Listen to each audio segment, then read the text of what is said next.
Hi, everybody. This is Claire from Inspirited Solutions and Self-Directed Healing. Back with another session on Clarity with Claire. I hope you've been enjoying them. This is a really quick one. I want to talk about how self-directed healing enables you to be a better parent. Now, obviously, there's a lot of mothers and fathers out there at the moment that are struggling with children who are perhaps not as emotionally able to manage themselves as what we used to be when we were younger. There's not as much resilience out there. And I think being a parent has become a lot more complicated. We're all working really, really hard. There's a lot more financial pressure than there's ever been. And there's a lot more dysfunction. There's a lot more depression and a lot more anxiety. I met recently with the principal of a junior school, and he basically let me know that I think it was 75% of the children in that school suffered some form of anxiety. Obviously, yeah, this is a bit scary and a little bit disturbing, but I'm sure most of you are aware that this is the situation with your own children in your own lives. And it's something that I care deeply about. Obviously, the children are the future, as we know, and so helping them to be able to live emotionally healthy lives is really, really important. Something I want to make really clear is that as a parent of a child, our children feel what we feel. From the day that that child is within your womb and growing inside you, all of the emotions that you feel, everything you've experienced in your life is amplified for that child because all they feel is your own energy. And that connection and that beautiful, deep intimacy, goes on for the rest of your life with your child. So I think what I want to share today is how important it is to understand how to regulate your own emotion, because it's once you realize that everything you feel, they feel, it becomes even more important to be able to be emotionally healthy, to be able to experience a lot of happiness and joy, so that that's what your child is able to feel. So when you're a parent who has a lot of your own anxiety and a lot of your own stresses, it's just natural that your child is going to be able to feel that. I don't want to scare anyone here. This is just a normal part of life. But obviously, if there's things that we can do to reduce that for ourselves and our children, then it's a really positive thing to do for them and for us. So there's a couple of things to know here. First of all, obviously, if you're pregnant or you're thinking about giving birth soon, I think you need to understand that this is the most important time for you to look after yourself. Look after yourself physically, we all know that, but emotionally as well.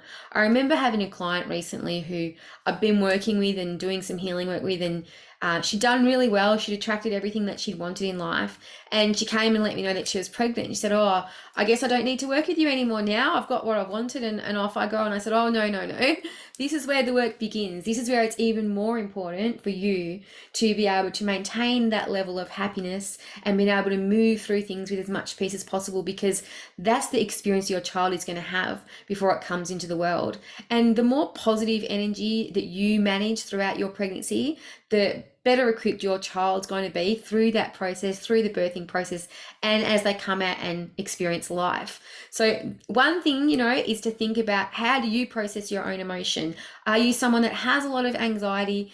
Is this something that you feel you want to work on and address? Do you want to make sure that throughout your pregnancy, you're in the best state possible so that your child can have the best ride possible? So that's one thing for you to think about. The second thing is, a lot of the time when you have children with maybe issues around anger or anxiety, something I've also learned through working with a lot of mums and a lot of children is quite often the child can pick up on what you're feeling and they may even express it for you. So as an example, if you have a child that's constantly angry and you really don't know how to deal with it, it's becoming too much for you.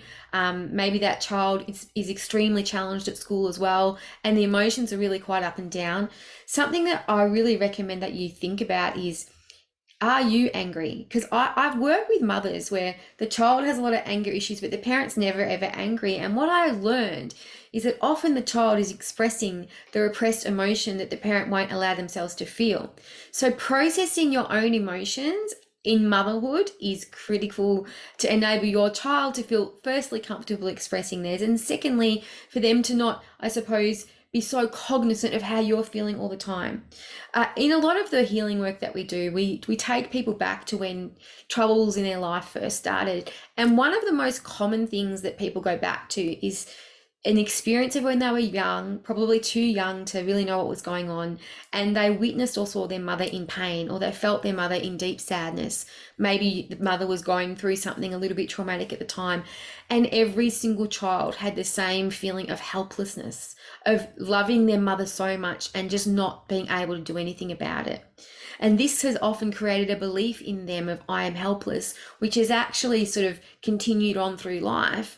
And when things get really difficult, they get triggered and this helplessness comes up, and it can become quite dysfunctional. It can come out in addiction, controlling behaviors, and this sort of thing. So I wanted to give you that as an example. It's a very real example and very, very common. I'd say at least 60% of the time when we're doing healing work on people, it'll go back to a situation like that that's happened, 20, 30, 40 years ago, and it's still affecting the person now.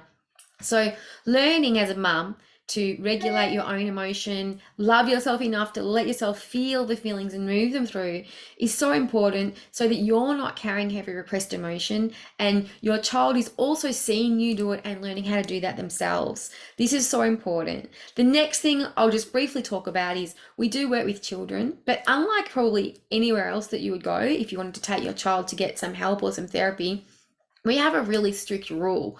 And our rule is that we actually won't work with the child unless we've done some work on the predominant parent first. And it's usually the mother, sometimes the father. The reason being is we do discover that so much of what the child's feeling is so linked to how the adult feels that we actually think it's pointless to start working with the child until we've helped the parent to regulate, process all their own stuff that's still holding them back. And that often really changes the dynamic between parent and child and allows the child to feel a little more free and less subconsciously concerned about the parent. They then start carrying less of your emotions and are able to start getting on with processing some of theirs. So what we then do after we've had 1 or 2 sessions with the parent is we then start working on the child, and we notice it's a lot easier. And often, I've had many experiences of, I suppose, challenging relationships between parent and child actually transforming very quickly and becoming beautiful. So I wanted to share with you that your children feel what you feel.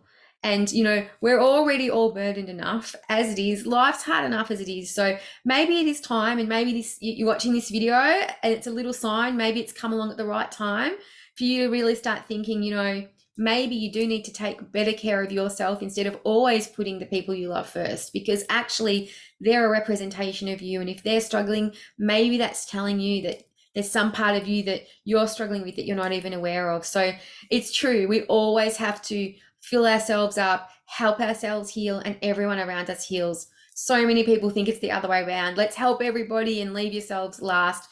Guys, I'm here to tell you that is not the path. That is not the way to go. Look after number one, and everyone else around you is going to improve.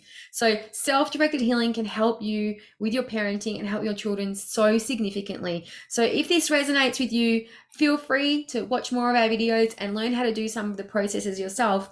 Ask us questions. If there's something about this you want to know, please comment below and we'll do our best to answer you. We're really here to help, and we care. We want parents to have beautiful relationships with their children, and we want children to grow up emotionally healthy and balanced so that they don't end up sitting in one of our chairs in 20 years' time talking about their trauma and needing healing. So this is what self-directed healing is all about.